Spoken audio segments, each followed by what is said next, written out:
रसूल अल्लाह सल्लल्लाहु अलैहि वसल्लम ने फरमाया, अगर किसी के पास निकाह, शादी करने की ताकत और जिम्मेदारी उठाने की क्षमता हो तो उसे शादी कर लेनी चाहिए, क्योंकि ये अपनी नज़र को नीचा रखने यानी गलत चीज़ों से बचने और अपनी शर्मगाह यानी अपनी पाकदामनी की हिफाजत करने का जरिया है। और जो कोई शादी करने की ताकत न रखता हो उसे रोज़े रखने चाहिए, क्योंकि रोज़े उसकी शहवत को कम कर देते हैं।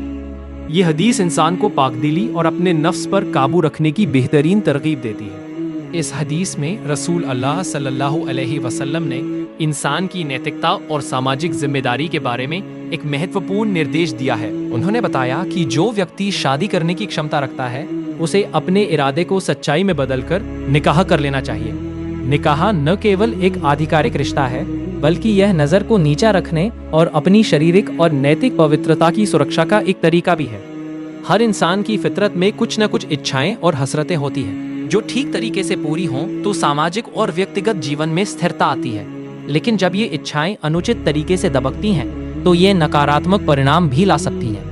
इसीलिए निकाह को अल्लाह के नज़दीक बहुत अहमियत दी गई है, क्योंकि यह एक सुरक्षित और संतुलित रास्ता है। अगर किसी व्यक्ति में निकाह करने की व्यवस्था या सामर्थ्य न हो तो उन्हें रोजे रखने की सलाह दी गई है। रोजा रखने से शहवत कमजोर होती है और इंसान अपने आप को अनुशासित कर पाता है।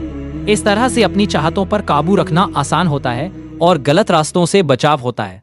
यह हदीस इंसान को जहन में यह बात बिठाती है कि न सिर्फ अपनी इच्छाओं को पूरा करना जरूरी है, बल्कि उनका सही और स्वस्थ दिशा में उपयोग करना भी जरूरी है, ताकि इंसान खुद भी सामाजिक और आध्यात्मिक रूप से साफ और मजबूत बना रहे। इसलिए यह हदीस हमारे लिए सलाह के रूप में है कि अपनी ताकत के हिसाब से निकाह करें या रोजे रखें और शहवत और नज़र को सही हद में रखें। यह दीन और दुनिया दोनों की खुशहाली का रास्ता है।